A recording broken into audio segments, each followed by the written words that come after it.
Halo pemirsa, jumpa lagi bersama kursus kita.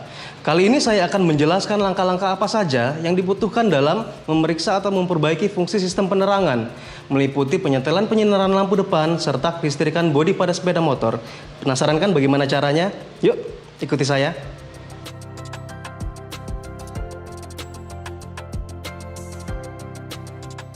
Seperti yang kita ketahui, suatu sistem yang tidak kalah pentingnya dalam sepeda motor adalah sistem penerangan. Karena sistem penerangan sangat diperlukan untuk keselamatan pengendaraan, khususnya di malam hari dan juga sebagai pemberi isyarat atau tanda pada kendaraan lainnya. Sistem penerangan pada sepeda motor dibagi menjadi dua fungsi, yaitu pertama sebagai penerangan atau illumination dan yang kedua sebagai pemberi isyarat atau peringatan. Dan yang termasuk fungsi penerangan, yang pertama adalah headlight, lampu depan atau kepala, yang kedua ada tail light, lampu belakang, yang ketiga adalah instrument light atau lampu instrumen. Sedangkan pemberi isyarat, yang pertama ada brake light, lampu rem, turn sinyal, lampu sen, neutral light, lampu netral, dan klakson.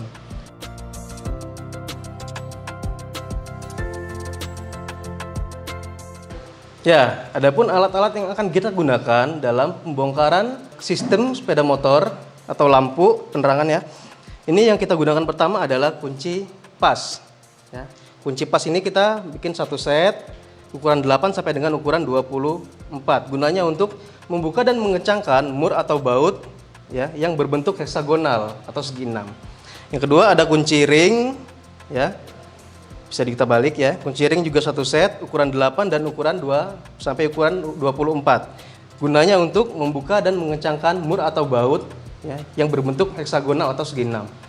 Lalu kita gunakan satu set kunci shock ya. Gunanya untuk membuka dan mengencangkan baut yang memiliki torsi tinggi atau yang sangat kencang ya. Yang ketiga kita gunakan kunci T. Di sini kita gunakan T8 dan 10. Gunanya untuk membuka mur dan baut yang memiliki torsi tinggi maupun yang tidak mudah dijangkau. Lalu kita gunakan solder ya. Solder berikut timahnya untuk membuka atau menutup kabel ya yang terputus. Lalu kita gunakan WD, terus obeng min dan obeng kembang ya untuk membuka baut dan mur.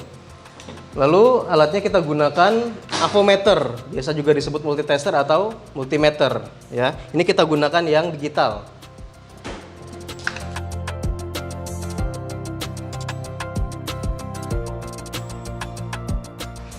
Baik, selanjutnya kita akan melakukan pengecekan ya fungsi-fungsi pada penerangan dan lampu isyarat sepeda motor ya. Yang pertama kita akan menyalakan sepeda motor ini ya. Ya. Kita akan menyalakan lampu penerangan dulu ya. Kita nyalakan lampu penerangan. Kita cek lampu utama, lampu depan atau headlight ya. Serta lampu belakang. Nyala ya. Ya. Selanjutnya kita akan mengecek lampu isyarat. Lampu isyarat meliputi lampu sen, ya, lampu sen belakang.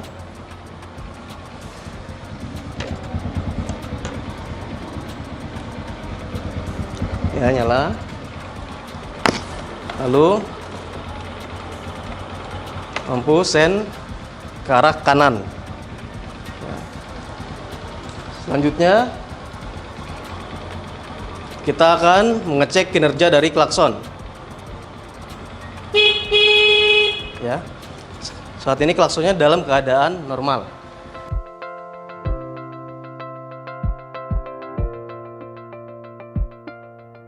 Baik, kali ini saya akan menjelaskan fungsi ya maupun permasalahan yang ada pada lampu penerangan maupun tanda isyarat sepeda motor.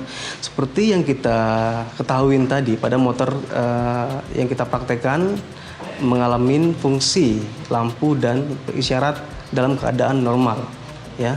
Lalu jika ada permasalahan yang harus kita lakukan adalah yang pertama, periksa bola lampu depan ya dengan multimeter. Lalu kemungkinan ada lampu terputus atau dudukan lampu yang kotor atau berkarat. Lalu yang ketiga, ukur tegangan keluaran ya. Terus periksa keadaan sambungan kabel-kabel, kemungkinan ada yang putus ataupun kendor. Ya, lalu atau dalam keadaan putus atau kendor bisa kita lakukan penyambungan menggunakan solder. Ya, lalu pengecekan kabel massa untuk lampu yang terputus, terlepas atau kendor.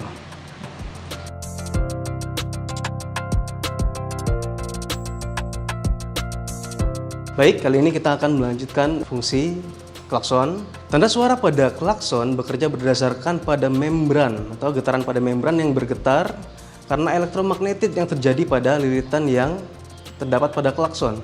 Jadi apabila tombol ditekan, maka arus listrik akan mengalir dari aki atau baterai terus ke klakson sehingga menghasilkan suara atau bunyi. Apabila terdapat gangguan pada klakson bisa disebabkan oleh rangkaian atau kabel kontak yang menghubungkan antara klakson dengan sumber arus terputus ataupun kendor.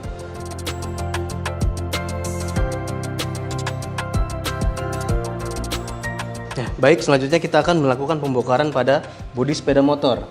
Ya. Yang harus kita persiapkan adalah nampan, jangan lupa, agar tidak ada baut atau mur yang tertinggal. Ya. Lalu kita bongkar baut pada bodi.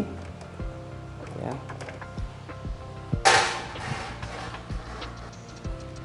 Lalu kita akan membuka sayap bagian kanan. Baik, di sini kita bisa lihat ini ada soket lampu sen. Bisa kita putus dulu. Baik. Setelah bodi dibuka, kita bisa melakukan pemeriksaan. Ya, di sini ada pemeriksaan regulator rectifier kiprok. Ya, untuk mengubah arus AC ke DC. Ya, selanjutnya kita akan membuka regulator rectifier. Ya, sebelum membuka kita harus membuka joknya terlebih dahulu karena posisi kiprok atau regulator rectifier berada di bawah jok.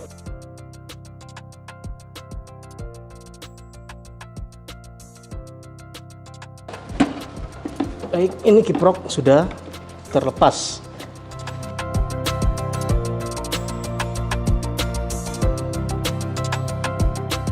Baik, selanjutnya kita akan melakukan pengecekan pada regulator rectifier atau konektornya. Pertama-tama ya, kita buka soket yang ada pada konektor maupun rectifier. Di sini ada 4 kabel. Ya. 4 kabel input, 2 kabel input dan 2 kabel output ya. Di sini ada kabel berwarna hijau. Hijau ini adalah massa. Ya. Yang putih itu adalah spool. Ya. Lalu kabel kuning di sini lampu penerangan dan yang merah ke aki. Ya. Oke. Lalu yang pertama kita akan mengecek saluran pengisian baterai. Ya. Speknya harus ada voltase baterai. Nanti kita menyambungkan kabel berwarna merah ya, baterai ke massa. Ya, kita nyalakan dulu. Kita arahkan ke voltase.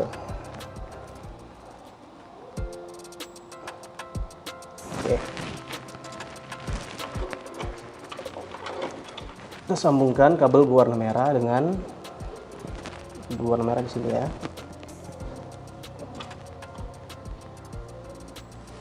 Ke massa. Ya. Situ bergerak. Ya, berarti ada voltase ya pada baterai. Selanjutnya kita akan mengecek saluran koil pengisian. Ya, di mana kita cek kabel berwarna putih sambungkan ke massa. Ya. Kabel berwarna putih adalah spool. Ya. Berwarna putih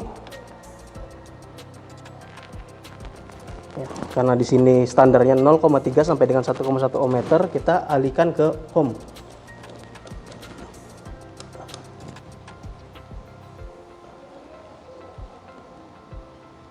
Ya, di sini ada kabel putih spool ke massa. Di sini 0,1, berarti saluran koilnya tidak normal.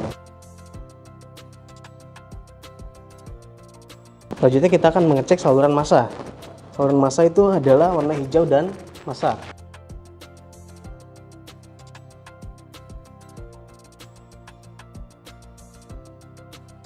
Sini bergerak berarti ada kontinuitas ya, pada massa.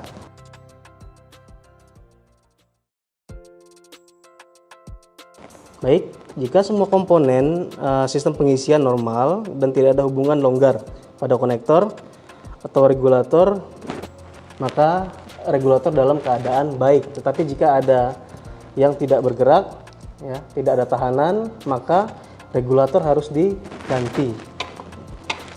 Karena regulator tidak bisa diperbaiki, teman-teman. Ya, itu saja pengecekan regulator rectifier atau kiprok. Oke pemirsa, itulah bagaimana caranya memeriksa dan memperbaiki fungsi sistem penerangan, serta penyetelan penyinaran lampu depan, serta kelistrikan bodi sepeda motor. Semoga bermanfaat untuk pemirsa. Bagi Anda yang ingin memperdalam dan berminat pada bidang keterampilan otomotif, Anda dapat menghubungi lembaga kursus kami atau pelatihan terdekat, atau dinas pendidikan setempat. Anda juga dapat menghubungi website kami di www.kursus.kemendikbud.go.id. Sekian dan salam kursus kita. Vokasi kuat menguatkan Indonesia.